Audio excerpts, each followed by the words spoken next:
Typically, it takes 10 years or 10,000 hours to master a craft.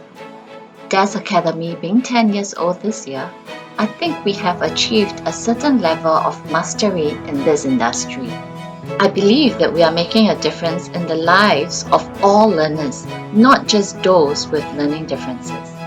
In fact, we always tell our educators and parents that if they get things right for dyslexics, they will get things right for all learners.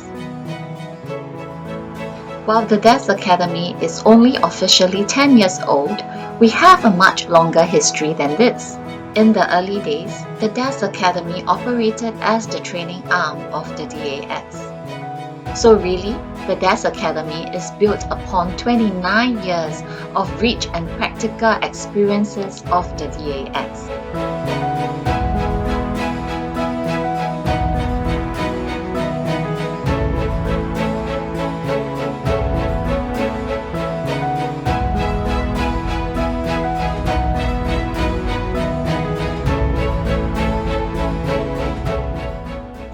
But although DAS Academy was formed in 2010, DAS teacher training activities started way earlier.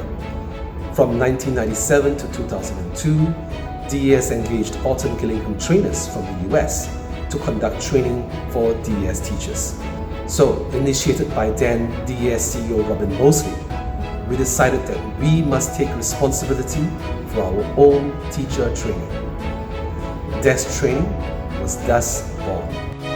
It was early September in 2002. Perhaps Siang remembers it better than I do. It was an afternoon in Badok Learning Centre when we met in a classroom there and sat down and tried to work out what we were going to do to help the DAS achieve its aims.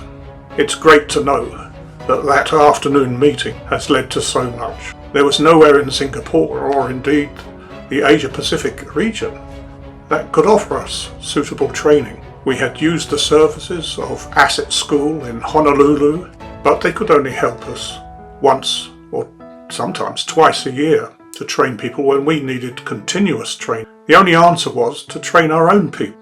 All this eventually culminated in setting up the DAS Academy, which has continued this work and developed it out of all recognition. Well done, Siang, and well done to everyone who has contributed to the success of the DAS.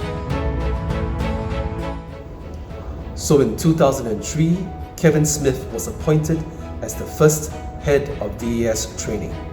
The DAS training service was thus born. When I came out to Singapore, I was lucky enough to work with colleagues who were very keen to also develop training. The original training was so focused around, quite correctly, teaching phonics and the application of phonics. We needed to expand that to meet the demand of the students we were supporting, which were more and more co-occurring learning difficulties. So different types of profiles of students were coming through to the centre, so that needed to be looked at and expanded. We needed to also meet the demand of holding on to staff who would spend quite a lot of money in terms of the development of who wanted to stay in the field and develop a career. So they also, if Singapore was to be and is the largest dyslexia association in the world and one of the important players in the world, you need people who can sort of deal with sort of the top academics within the field as well. So we had to expand knowledge in terms of things like ADHD, dyspraxia, even in some cases more and more speech and language issues. So as the association itself grew, the demand for training also grew alongside it, and also the demand for people who had already trained, who wanted to go somewhere and wanted to continue their own professional development. So that there were those sort of pressures building up that we had to respond to. Singapore was in a unique position to develop the synergy between the research and the practice. The reason you need highly qualified people who are very familiar with their research in this area is for that reason. You do need to have most up-to-date understanding of how to support a child. Our understanding of dyslexia has moved dramatically in my lifetime. New challenges will come along as the 21st century develops. As I said, it was very much like always being on a roller coaster. There always seemed to be some very immediate goal that needed to be done, and be done by yesterday usually. It's always said that for a successful dyslexic, they need determined mothers and inspiring teachers. And I think I was fortunate, and I was working with colleagues who were inspiring, were determined, and were willing to put the work in. And I think we all shared the immediate goals in front of us. I think we all wanted to make Singapore a highly successful hub of expertise, not just in Asia, but hopefully the world. When MOE jumped onto the bandwagon of inclusion 15 years ago, the training arm of the DAS was in a very good position to support this movement. Together with the pioneer batch of lecturers, we delivered the training to the AED-LBS, then known as the Special Needs Officers, and we continue to provide the training to AEDs till today.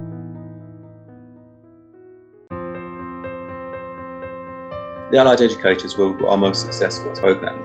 We were recognised by the Singapore government. It had to be done at record speed. I think the Prime Minister made an announcement on TV, and then really we had to get on with it in a sense. We had a few months really to put everything together.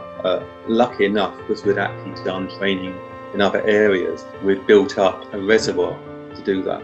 Our centres at that period of time, which I wasn't really involved with, I think expanded rapidly because of Allied Educators. So once again, I think the training supported the tuition side, and the tuition side hopefully supported the training. I think they worked quite effectively in supporting one another.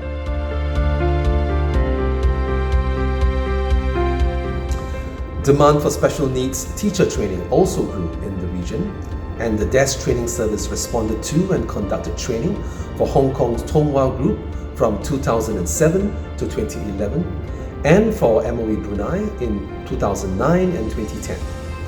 At the same time, there was recognition of the need to have higher educational qualifications in dyslexia and special needs available here in Singapore.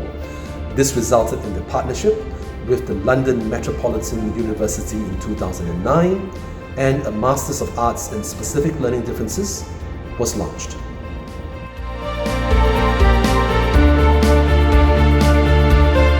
DAS Academy was thus created in 2010 as a subsidiary of the DAS. My involvement with the DAS started in 2009 when the CEO, Robin Mosley, invited me to join the lecturing team. At that time, I was a professor of psychology in the UK, specialising in dyslexia with an international reputation. In 2010, I started to think about retirement, and the DAS Academy was an ideal opportunity for me to share my expertise and continue my work internationally. I was by no means ready to stop.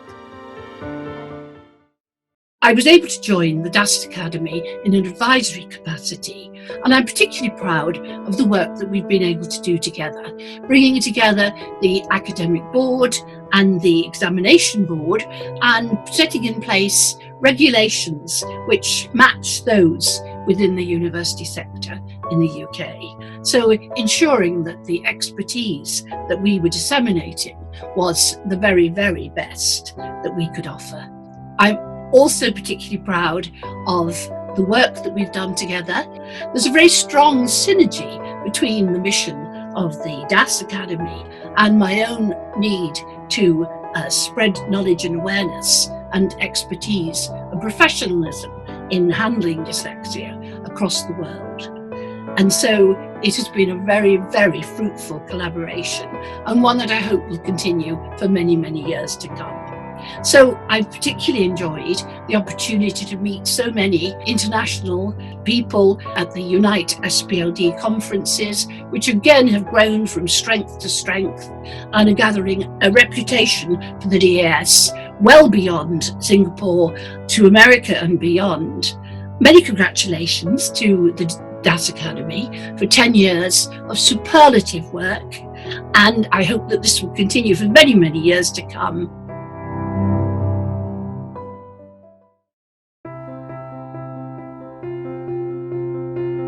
During my time at the DAS Academy, we achieved full registration with the Council for Private Education and also launched the MA in Special Educational Needs together with the University of South Wales. Now this partnership exists today, and I'm very proud of the fact that this program still continues to be in demand in Singapore even so many years later. Such a long time and so much has happened in those 10 years. How impressed I've been with their amazing blue skies thinking as they've created new courses over the years. The students at the Tide have come and gone, but there are people at DAS who've stayed and given real stability. Represents the clear values that DAS has embedded in all the work that they do. While the awareness of SPLD is increasing over the years in Singapore, other countries are also becoming more and more aware of SPLD and are seeking professional development internationally. We have seen an increase in requests for professional development not just locally, but also other countries such as Malaysia, Brunei, Hong Kong, Thailand, China. It is always interesting to be sharing ideas and discuss best practices with people who have the same passion, yet culturally different. In the recent couple of years, DAS Academy has been very privileged to be invited by organizations in China to conduct talks and training to parents and educators. As we know, dyslexia is a language-based learning difficulty, so it not only affects people in English but also other languages like Chinese. We are really excited to have fostered good working relationship with like-minded professionals in China to explore ways of supporting children with SPLD in the learning of Chinese language, and we have learned a lot from them through their experiences in the process as well. Developing expertise is not one-sided. We develop expertise by sharing expertise. I think DAS Academy has been doing well in fostering good relationship with our local and international friends, and we hope to continue keeping in touch with them. There is this old Chinese saying, 10年树木, 百年树人. It literally means that it takes 10 years to grow a tree and 100 years to cultivate a man. DAS Academy is 10 years old this year, so we are a full-grown tree. But we must remember that it takes 100 years to cultivate a man, because a message has to penetrate 3 generations for mindsets to change. So, we are only at the start of this very, very long journey. And while this is our first decade, I believe that there will be many more decades to come, because we have a wonderful team, a team who believe in this cause.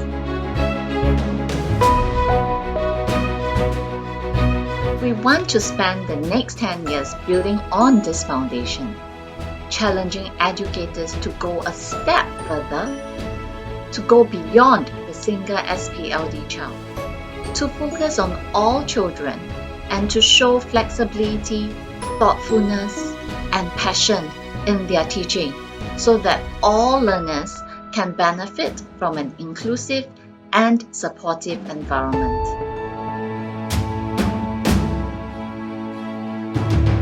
My congratulations to the staff for their wonderful efforts as DAS Academy celebrates their 10th anniversary. Since its formation in 2010, DAS Academy has gone from strength to strength. Today, it delivers a range of training courses from workshops, certificates, and diploma courses to the Master of Arts in Special Education Needs, with attendance by mainstream and special needs educators as well as parents. DAS Academy has also developed a regional following, and the Master of Arts in Special Education Needs in 2019 had students from China, Malaysia, and Saudi Arabia. But DAS Academy's main mission continues to be the development of a pool of expertise in assessment, teaching, and research in dyslexia and special needs in Singapore. This is what we will strive to achieve in the next 10 years. Congratulations, DAS Academy, for 10 years of wonderful service. To the next 10,